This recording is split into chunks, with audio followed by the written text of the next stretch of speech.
time for interjections. I will open up to interjections, one on each side. We are going to go non-stop for about 15 minutes. Put your question to the other side. The first round is from this side. Who has the interjections, please? Do all of you have interjections? So I get a sense. Do all of you have interjections? Your first interjection, and to who? Vanchika, go ahead. I need to ask Mr. Chaudhary. And, go on.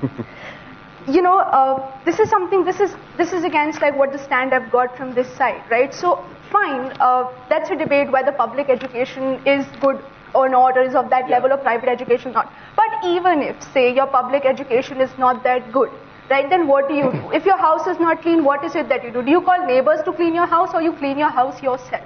Right. So also, you know, this assumption on the side that the state does not help with privatization has to be cleared. Right. So the debate also needs to go whether the state helping in privatization is good or not. Right. To which I need to ask Mr. Chaudhary. Right. Is he going with this assumption that, you know, they are able to provide that quality of education that a public education system cannot? Because as much as my knowledge goes, sir, the best engineering college in this country is not a private education run. The best management college in this country is not that is run by private institution. The best medical college in this country is not that is run by private education. And the best law college in this country is that which is not run by private education. Good point. Let's get an answer from Arindam. Even if you didn't have these specs, right, what is it that you do? Do you clean your house, or do you ask neighbors to clean your house? Okay, Arindam Chaudhary. Yeah, today we open up everything. The moment your house is dirty, you privatize it, and you open it up, and you allow the private sector to come and clean it up. That's the rule all over the world, and that's what everybody, every politician of ours, in every possible forum, is talking about privatizing every damn thing in this country, minus, of course, education. And a while back, it used to be health as well. Till health sector opened up, and today, when they are in trouble, they run to Max. And it's hilarious. You know, there were all kinds of questions. How will we afford, you know, private health and everything? And there are people who are running to Max with their insurance cover in place, and insurance companies taking care of that. So the question, there are good public institutions that makes absolutely nothing about what the future is in store. I mean, there were great public institutions in the US, but today they are wiped off, or at least there are fantastic and as good and better private institutions. Privatization has just started, and the public institutions which are supposed to be so good, you know, be it the AIIMS, be it the IIT, or be it the IIMs, I can go one after another talking about how dilapidating those institutions have become, how pathetic their quality of teaching has become, and they're just surviving on huge infrastructure at the cost of taxpayers' money. Arindam Chaudhary, just in your strong defense of privatization, please don't forget Kingfisher. we get a question from the others. More people in this audience today will fly Air India than Kingfisher. Your counter question. I have to take off. Who's your question to? My question is to Madhuji. Madhuji, go ahead. Madhuji, you have made 2-3 statements. You've said that public schoolings have brought up foreign secretaries and so on. Ma'am, the IAS or the UPSC exam, as it is held, in any case, is going after the creamy layer, and this guy who's come from the public schooling education has not been generated by public schools. I mean, by public schools, I mean not the elite public schools, I mean by government schools. He's been to the government school, yes, but if he's from a poor family, has studied under a lamp, he's self-driven, he's passionate about what he wants to do, and when any individual has that kind of quality, there's nothing on life that's going to stop him. Now, as if I take off on the Indian Foreign Service, it's the most pathetic foreign service on earth. I mean, the way that's not the issue. I think that sweeping statements probably won't help. Now, the second thing is that you say about what's your question to her? Come to your directed question. How are you going to educate all without having the financial capability to have strong infrastructure, without having a policy framework which looks after everybody's interest? You are saying that private education is all about profiteering, but excuse me, the fact of the matter is that to survive and grow, these very institutions will need to attract the best students. And as Arindam has pointed out, this is a very recent phenomenon. And to attract the best students, they will give scholarships.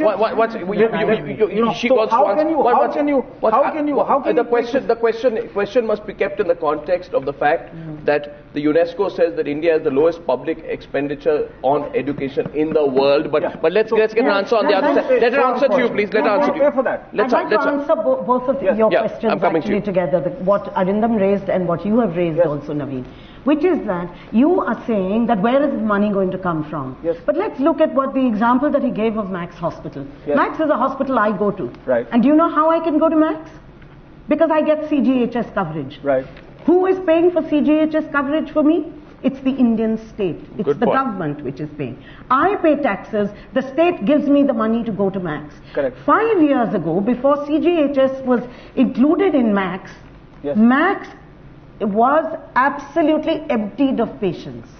Today, it is full of CGHS and Afghan refugees.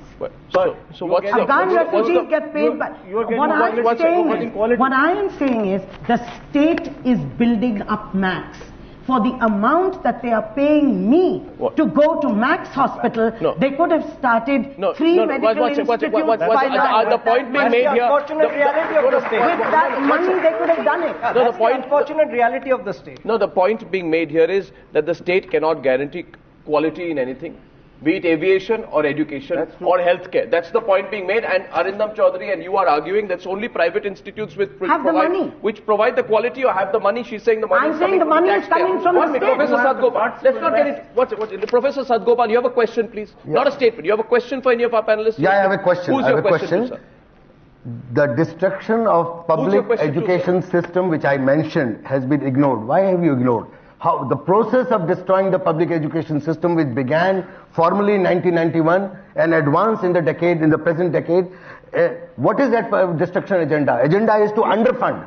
Please, let me complete. Let him complete. In 1990, government was spending 4% of GDP, nothing great, but still 4% of GDP. Today is spending 3.5% of GDP. What are you alleging? And who's your question to? And underfunding, why is underfunding taking place? Underfunding taking place in order to promote privatization, number one. Number two, the moment government announces that we're going to give low interest bank loans to the corporate houses for setting up private institutions, the first person who runs up to Mr. Sibbal is a leading person for the corporate houses. What about income tax exemptions? What about cheaper land? Concessional rates of land. What about 6-pay commission being used to fund up to 1 lakh rupees per person per child on an annual basis for private institutions? So what are you alleging? The You're making a moment statement. What's your questions? would privatization agenda, the financialization of education agenda, survive if state withdraws its support? So you want the state to withdraw all support to private education? I'm saying, would it survive? I'm asking a question. Who's Would your it survive question? if the state withdraws its they're not support? bringing money. You want to take that on? Basic charges. There is a conspiracy, Arindam. It's a conspiracy of the state. Yeah, it's Which a massive allows the conspiracy banks- of the the state, banks are funding which you. has Public sector banks are destroyed funding you. Let him every respond. Let public him respond to system. you. Yeah. There's a massive conspiracy of the state which has destroyed every public system in this country. And public systems are not supposed to be as bad as it is. It's just poor leadership. And once it is destroyed, then who's going to take care of it? You've left it to the private players. And thankfully, I am not I'm perhaps the only private player who's never got 1% any kind of advantage from the government. And I'm extremely proud of it. In fact, I'm anti-government. I have all the problems with the government. So if you destroy everything that is public, then you want to sell it off to the private sector. The question. You're not answering. Can anyone on this side answer the broader question put by Professor Sadgopal, which is this? Private education institutions are deliberately being propped up by an inactive government because they want the Active private government, sector sir. Active government. Deliberately. Proactive government. Deliberately. So it's Capable government. That's the government policy then. I feel what Not inactive. Sir is calling a destruction of our public institutions and our schooling system. I think it is merely a recognition by the government that that education is no longer just a social service. Education, like your power, like your other necessities, it is an economic input in today's world. This is an information age, and if you're going to teach education as though it's a social service without any accountability, without any professionalism, you will not get along. So what you're calling a destruction of the public service is merely a recognition by the government that they need to promote privatization to get in more professionalism, to actually increase the pay scale. The government has already destroyed itself. What you're talking of being destroyed by the private education. You look at a library in Delhi University. as libraries stand in education circuits around the world, there's no such thing. No, but let him complete. Teachers are absent. All right, teachers are teaching their tuition shops. They are in their tuition shops asking the students to come in and teach so that they can make the money. All of these people are part of that phenomenon. So, if government should only frame policy. Government has no business. This is more an assertion than an argument. Watch it. Question being put here is, government should frame policy. Government should give the incentive. Yes. Government should provide the money. Government should subsidize the land. But government should have no say in it. Absolutely. Is that what you're saying? Government provides. That's not Exactly. I think that's a very That's what gross the government wants to misconception. say in every sector. Is that the argument? No, I think that's a very gross The regulatory misconception. framework. Government provides the That is what I call WTO agenda. Regulatory framework is a WTO question for you. agenda. Anil That's Sagopa. agenda. That's That's precisely what WTO agenda is. Well, if the state cannot provide with You want entire application to the market. And only Gentlemen, you have to WTO follow agenda. the debate, please. You have to follow the debate. You have to follow the rules Now of the you want debate. a 2G and 3G spectrum scam in the education system also. That is right. Professor Sadgopal. No, why? Who says That is it's right.